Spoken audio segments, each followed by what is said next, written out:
Well, hello again. Today we're going to pick up where we left off last week. We were in chapter 2 of the letter to the Philippians, and Paul was talking about the importance of maintaining harmonious relationships. And we've talked about the problem of dissonance. Most of us understand that the culture, the world around us is pretty dissonant when it comes to relationships. We're hugely polarized in this country. There's a kind of a left-right extremism, which each group has pretty much hardened themselves. They've each drawn line that they're not willing to cross over. And I think that in many real ways, we're really in a battle for the culture to see which way it goes, what the future is going to look like. And so it's a very serious situation. But one of the things I think we have to keep in mind is that oftentimes that kind of divisiveness expresses itself within the church, in part because you and I are sinners saved by grace. We have the same carnal nature as anybody else. And we can unknowingly slip into a kind of divisiveness simply because we've stopped doing the things that build harmony. And I went through last week those 9 things that Paul outlined as being key to that kind of harmonious relationship. If you aren't familiar with those and you want to get into that, you can certainly look up in that last week's series of messages. I think it started on April 4th, and then move forward. But today we want to look at the other side of the equation. What is it that creates disharmony? And Paul puts it out really simply. He says, do nothing out of selfish ambition or vain conceit. And here's really the key, because these two phrases, selfish ambition and vain conceit, are really prevalent in human nature. In fact, the word in the original might be translated as rivalry or resentment, but the idea of selfish ambition, literally the term that was used, means to electioneer or intriguing for office. In other words, it's the kind of idea that I want to push myself forward to make sure that I have the most advantageous position. We don't seek to advance the work, as Barclay put it, but he says we seek to advance ourselves. Self-advancement, self-promotion. And it's interesting because we live in a day and age where people say things that indicate or imply that that's the way we should be, that we need to be more assertive, we need to be more aggressive, we need to put the best foot forward, we need to sell ourselves, and all those kinds of things, which are things that you do because you don't really believe that you have anything of worth to present. I mean, much of what we identify as self-confidence is nothing more than the evidence of somebody who's trying to overcompensate for the fact that they feel inferior.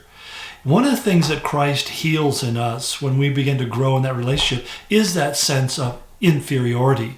When I realize that I have been made in the image of God, that I have been divinely, uniquely, and specifically created by God, I'm not just something that just happened to come together inside my parents' womb, but basically God knew me before I was even gestating or conceived within my mother's belly.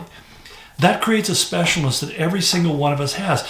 And we see it indicated to us all through nature. I mean, think of the fact that your DNA tree is unique to you. There's not another one on the planet. That your fingerprints are unique to you. That everything about you has its own unique individual signature that makes you different from everybody else in some significant way. And so instead of trying to value myself by what I see in other people, I begin to value myself based upon what God sees in me and what He has created in me and what He's called me to.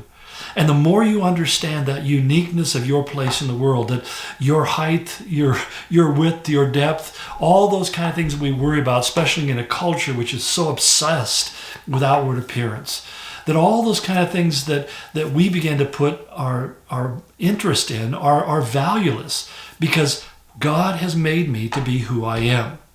That I'm not supposed to be anybody else.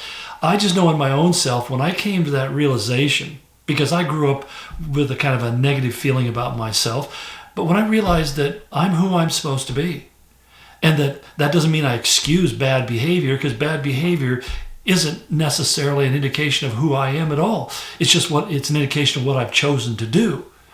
Now, so that when I realize that who I am is one who has been created by God for a divine and eternal purpose, and that my role in life is simply to discover what that is, then I don't have to be pushing myself forward. If I don't get the job, I don't become heartbroken. I just simply say that apparently wasn't God's will.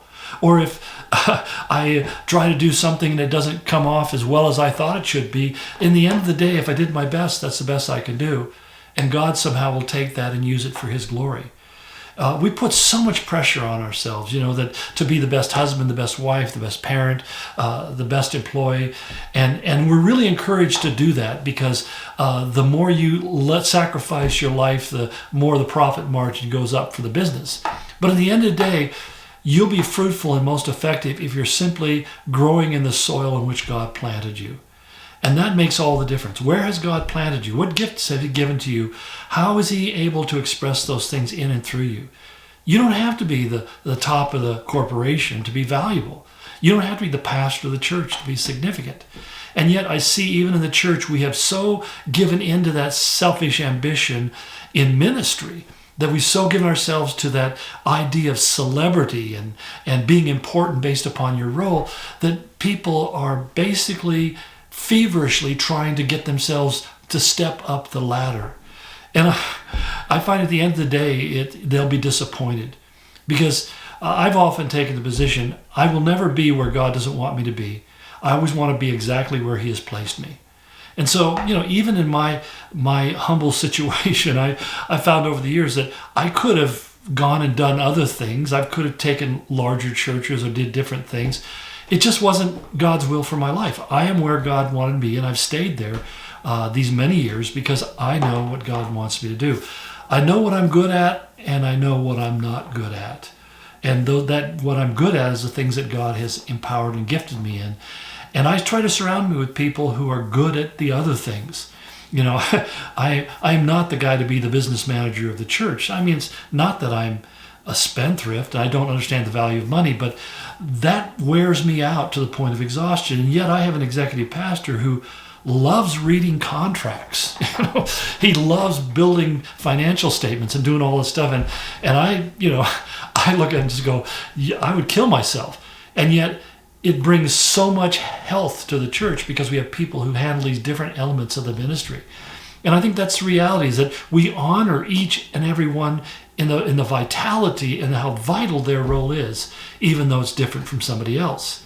Now, the other thing that Paul said really brings disunity is not only that electioneering, that idea of promoting myself, but it's also vain conceit.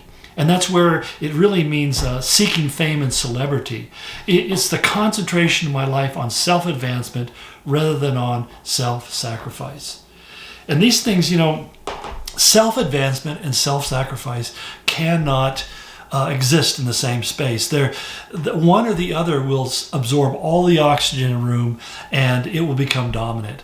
And that's the sad thing, because if you're committed to self-advancement, at some point you're going to tumble onto your own demise. That's the long and short of it, because you're going to find yourself out on a limb that God doesn't support, and then it'll collapse on you.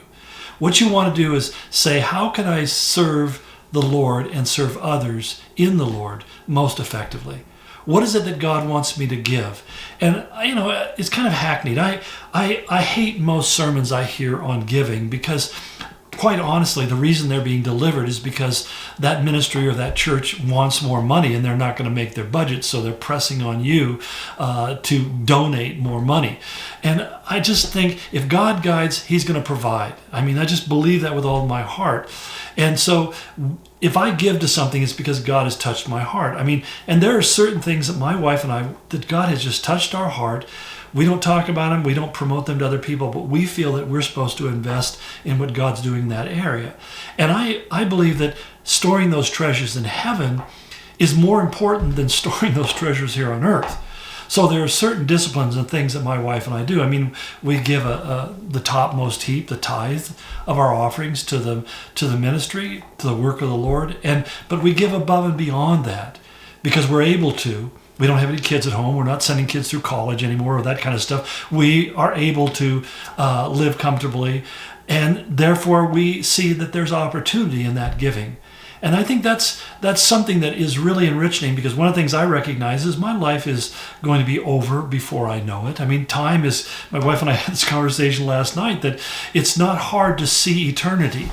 You know, the veil between life and death is getting thinner, and we recognize that the day will come, and it'll come very quickly, where we're at the end of the journey and we're ready to go home to be with the Lord. And recognizing that that's really the objective. It's not to build anything here, because the reality is I'm going to leave everything I've acquired in this life behind. You know, and there's some things I hope my kids will treasure and saying, oh, this was my dad's and this is my grandfather's. But the reality is none of that's going to matter to me a whit. But what does matter is that which is done for Christ is the only thing that will last. And so that's what I want to focus on in the journey that I have left before me. So anyway, we'll continue this tomorrow, because this gets deeper and deeper as Paul goes forward. Blessings.